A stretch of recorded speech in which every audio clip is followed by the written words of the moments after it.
Yeah. Please tell me that I can't, that I won't, that I fail, that I'll never make it out, yeah. Please tell me all the bad, never good, fill my head full of every single doubt, yeah. Please say any negative thoughts, I pop off when I hear people say I cannot. I get off to the thought of proving everyone wrong, I won't stop to the top, so you better back off and get lost. Hey team, so today's topic, we're going to be going over what is the best way to run faster and longer. And without question, as a distance runner, whether you're training for the mile, the 800, even if you're a sprinter, middle distance running and long distance running involves an enormous amount of patience. So you are not going to make drastic improvements in the sport unless you have the tenacity and drive and work ethic to see what you're trying to do through. And I think too many of us, myself included, because I've made the mistake as well earlier in my career, we try to jump ability levels too fast when we're simply not ready to make those massive big leaps that we're aiming for. And I think one of the key factors when it comes to running success, if you want to really become a faster and better runner, you have to have a belief in delayed gratification. It's very important to have a long-term vision. Make your short-term goals, but make sure that you on a weekly basis, on a daily basis, are taking action to get to that next big step in your running. For a lot of athletes, it might be breaking a specific time barrier. For other athletes, it might be trying to run more mileage each week, higher than you did the previous week. What is the best way to run faster and stronger? Without question, you have to train well below goal race pace. But at the same time, you have to have the discipline to slow down on your recovery days and make sure that you're not running too fast on those days where adaptation is very important, that those easy days, you make sure that you're jogging and disregarding what pace per mile or what pace per kilometer you're running at on those recovery days, because what really counts the most is those harder anaerobic workouts that you're doing that's going to get you to a point where you're improving your body's lactate tolerance, you're running at faster paces, much faster paces than you plan on running in your race.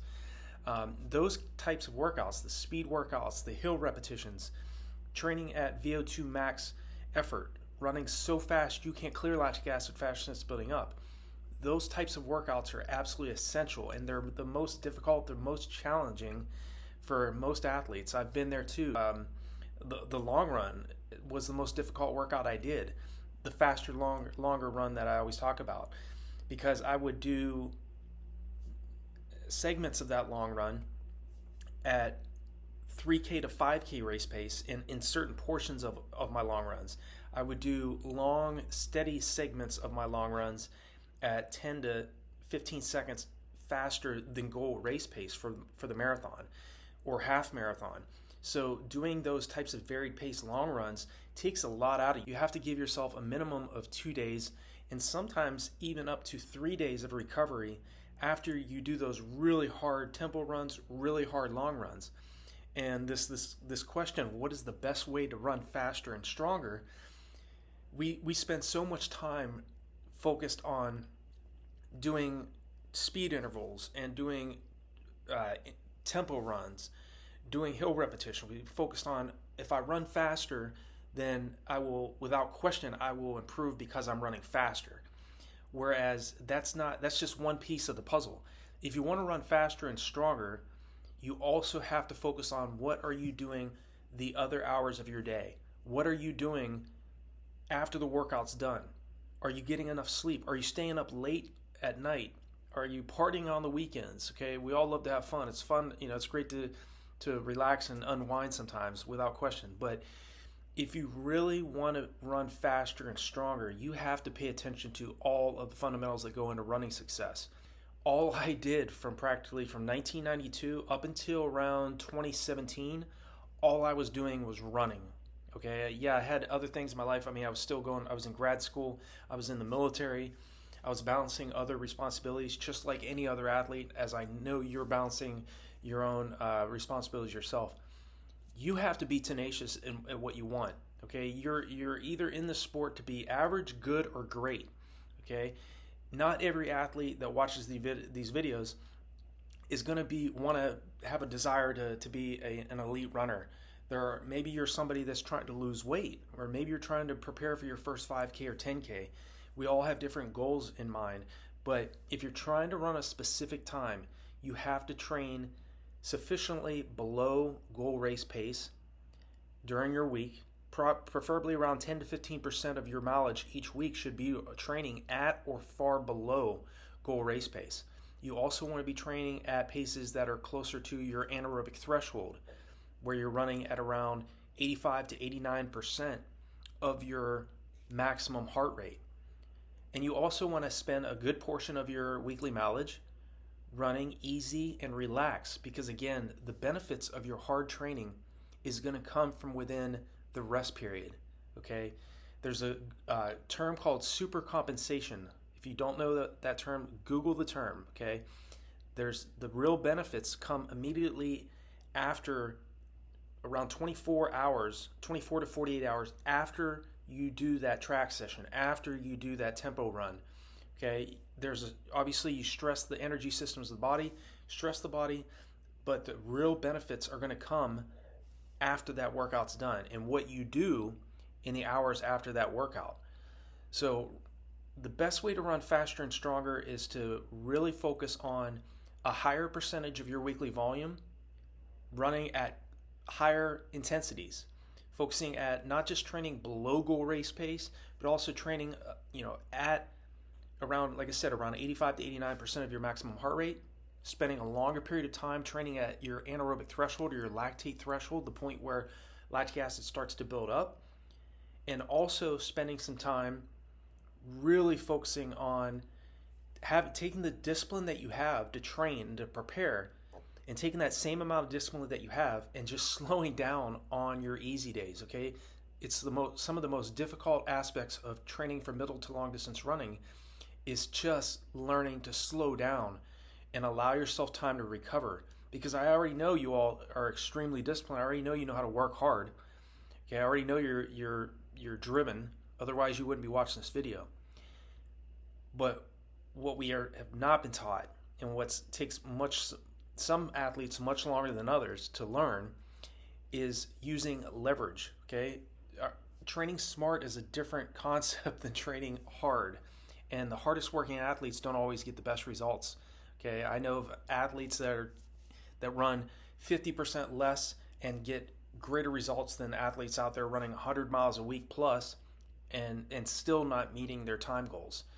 So without question, if you want to run faster, you have to train fast. The best middle to long distance runners I've trained with over the years, from Kenya, Ethiopia, Europe, here in the States, all focus on heavy emphasis on improving their overall leg speed and really working on speed development. And there's numerous ways you can improve you can maximize your body's ability to improve its lactate capability and to be able to clear lactic acid faster than it's building up. The problem is easy running will not produce this physiological adaptation. Okay, easy running is still important, but if you want to recruit more fast twitch muscle fibers, you are not going to be able to get that physiological boost and physiological adaptation from running easy. We recruit more fast twitch muscle fibers by doing explosive type activities, whether that's strength training, hill sprints, speed intervals, tempo runs, faster long runs, doing strides. I always talk about doing strides 2 to 3 times per week. Okay, you can still do strides throughout your training block, even during your aerobic base phase when you're not running hard, but you can do strides. Strides are too short to build up any lactic acid. Okay, but at the same time, they're really great over a long period of time. If you're doing a 12 to 24 week buildup, you will have spent several kilometers or several miles at sprint paces. And that's the beauty of it, because you get that benefit over a long period of time. Be patient with yourself. Don't be in a rush. You will adapt. Okay. Again, it takes about 3 to 4 weeks for the body to adapt to any stressor you're placing on it. So if you're trying to run mile repeats right now at, say, 605 per rep, and you're having a difficult time, keep doing that for 3 to 4 weeks straight. 4 to 6 1 mile reps at 605 per mile. If that's the aim that you have. in 3 to 4 weeks, you will adapt to 6:05 mile pace. And then once you've done that, then move to 5:45 mile per rep. Be patient. It's going to be hard. You're not trying to run fast or slow. You're trying to run fast here. Your body will adapt to each stress load you're placing on it if you're patient enough. If you are focusing on, like I said, focusing on recovery, focusing on your nutrition, focusing on your mindset, seeing what you want in your mind before it occurs. That is absolutely essential. Mental training should be mandatory training, a part of training for every middle to long distance runner or sprinter. The best long distance runners I've trained with over the years combine both mental as well as physical training. So that's my answer. What's the best way to run faster and stronger? Continue to work on your speed development. Really place a higher emphasis on training at a higher heart rate throughout the week, but also paying attention to your recovery. There's no shame in taking an additional day of recovery if you need it. Okay?